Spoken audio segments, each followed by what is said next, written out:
Hello and welcome to HCS Connects. I'm Kelly Gorel with Hampton City Schools. Today we have Dr. Jarad Munroe with us, who is the new principal at Phillips Elementary School. So welcome to HCS Connects. Thank you. And being a principal, you're used to being in front of a lot of people, a lot of students, a lot of teachers, a lot of families. But are you used to being on camera? No, I'm not. Not at all. It's okay. I promise that we don't bite, we won't hurt you. It's just a casual conversation. So new to Phillips this year, correct? Yes, correct. But not new to Hampton City Schools. No. So tell us a little bit about your background.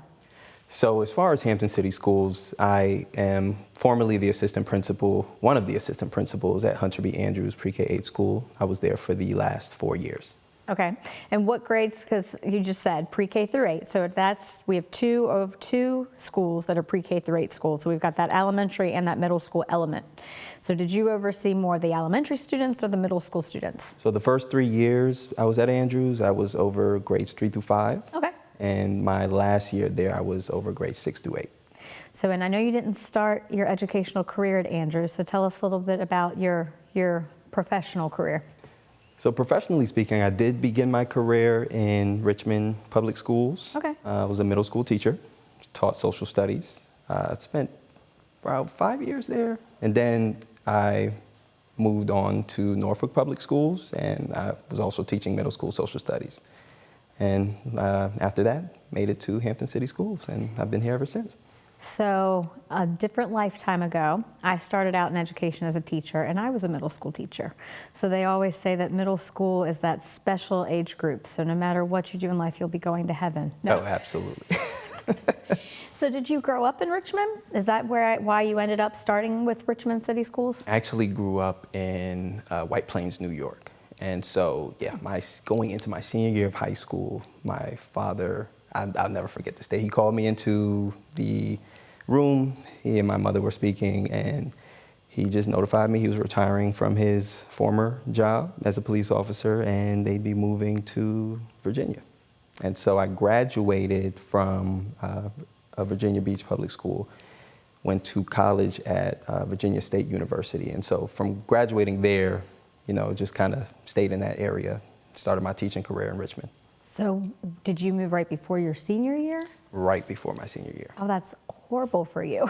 Yeah, it was hard. I was going to say that's really difficult right before your senior year of high school. I mean, we have, you know, Hampton, we're right here. We have huge as far as our military population. So our military folks do that all the time. How many schools that they're in just a year's time sometimes is amazing. But for any young person, that's got to be difficult your senior year. So what school in Virginia Beach did you graduate from? Green Run High School. So you were Green Run, and then you graduated and you went to Virginia State. Yes. So did you major in education at Virginia State?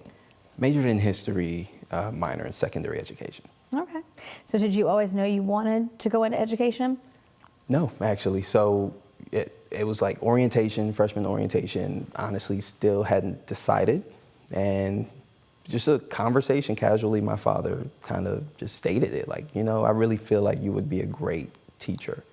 You know, and he gave me some more context. You always come home, you're always talking about what you learned, and it just sticks with me, the way you deliver what you've learned. So just in that conversation that same day, I declared my major. That's awesome. It's amazing what people see in you that you don't see in yourselves, and especially our parents and the guidance that they've given us. My oldest is actually in college right now. He is not majoring in education, but we've both agreed as educators, because my husband's a teacher, like, you just don't have the patience for children. And that's something that's a gift. Yeah, to have that patience, because as little out of the mouth of babes until they're still working through when they're 17 and 18 and those choices that they're making, not just about college, career, and life, but just about life, you know, regular life. You've got to have that patience. So what has it been like? You started July 1 as the principal at Phillips Elementary School. So you've been there a few months now. So what has it felt like being the principal of a building? It feels great, actually. I mean, in some sense, it feels like business as usual, but in others, it's, you know, you taking on a new responsibility. You are the face of the school, essentially. And, you know, there's a lot of people that want to speak with you. There's a lot of people that want to bring you on board, up to speed of what it's like at that school. And, you know, it's been great speaking with teachers, students, families. It's just a wonderful community at Phillips. What have you been the most surprised about? What do you think? Honestly, I would say the outpouring from the community. You know, I've been doing the car rider line in the morning, so I get a chance to speak with many students, many parents, and it's just a fantastic community to serve, and I'm really happy to be there. I love how you say that you do that every morning, because a lot of people think that like the assistant principal, the principal, you know, they're behind those closed doors in their office, and that's not true. I think we really value relationships in Hampton City Schools. We work on climate and culture all the time. That is part of our strategic plan. And so to hear you say, I'm in that drop-off line every morning, rain or shine, correct? Rain or shine. Rain or shine, and eventually it'll get cold here. But that's a great way to start making those relationships. So now you're overseeing K through 5. You're K5, not pre-K5, correct? K5 this K5. year. So give us a cute story about one of your kindergartners. Where do I start? Where do I start? So, you go into any of the classrooms, it's Mr. Principal or Mr. Dr. Principal for some Mr. Dr. students. Principal, Yeah, I'm gonna so, use that one with you. Even if I pop my head into the little window, I'm just trying to check out how instruction is going from the hall. I had one class where the student just opened the door. She saw me, she got up, she opened the door and grabbed my hand, welcomed me in. So of course, I'm gonna sit in, I'm going to participate in the lesson for a little bit of time.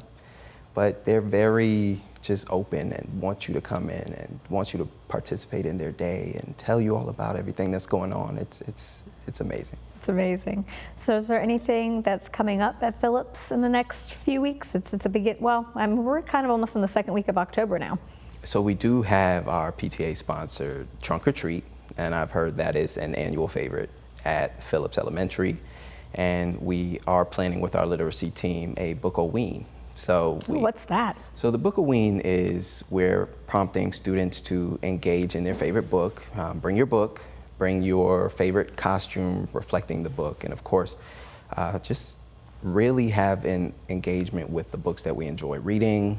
We're also trying to have some of the upper elementary students read the book to some of our primary grade level students. So is Book-O-Ween during the actual school day opposed to the Trunk or Treat? So Trunk or Treat is going to be after school. Book-O-Ween, yes, is during the school day. And are you dressing up, Dr. Principal? So I will say yes. I don't know what yet. I don't know what character, but I will definitely be dressing up for Book-O-Ween. For Book-O-Ween. Maybe not Trunk or Treat, but we'll see. Maybe not Trunk or Treat. Okay, well, we won't tell your secrets yet. Okay. So do you have a favorite book yet that you want to use for Book-O-Ween? I have to think about it. Well, I have a recommendation, because Okay. I love coming out and reading to classes when I get invited, and Bad Dog Marley. Might be hard to dress up as a dog, but that is a fan favorite of the little ones, because Marley is not a very good dog. Okay. So I'll check. check that one out. They might really like that. So again, there for a few months, you came in, it was quiet, it was probably just you, an AP, a secretary, your brand new teachers to Hampton City Schools came back, your veterans teachers came back, and then your students at the end of August. So, looking into the rest of the year, I know you said you've got Book-O-Ween and Trunk or Treat, but really what are your goals for this year for Phillips? Well, Phillips has definitely been a school community of excellence. Of course, coming in as a first-year principal, you want to maintain that level of excellence. So it's almost as you're coming in, you're learning the community while you're also managing to lead it. So just ensuring that level of excellence that the community does expect out of Phillips is maintained, and in any ways that we can support its growth, then I endeavor to do so. And Phillips is definitely a great school. So as we wrap up, is there anything else that you would like to share with the audience? Any hobbies that you have as they get to know Dr. Principal? I love fishing. That's probably fishing? one of my favorite hobbies growing up as a child. No, do you deep sea fish, or is it freshwater? Just get out on a boat. Just get out on a boat. Go fishing. Oh, so you like the boat part. Yeah. Do you fish from the shoreline at all? Can't say I've done that much. Yeah, okay, so it's not just the fishing, it's also the boat experience. It's the experience. My husband and son both like to fish, but it's mostly freshwater and from the shore, but I'm not allowed to tell their secret spots. I think that's a bad thing to do when fishermen give away their secret spots. Is that correct? Yeah, absolutely. All right, so maybe then you need to find a fish book and dress up like a fish. There you go. Okay. I'm already helping you out for your upcoming event. I can do that. There you go. Anything else you'd like to share? I don't think so. I think that's it. That's it? All right, well, we appreciate you being here today and taking time from your busy schedule, and we look forward to all the great things that are coming out of Phillips this year. Thank you. Oh, thank you for being here.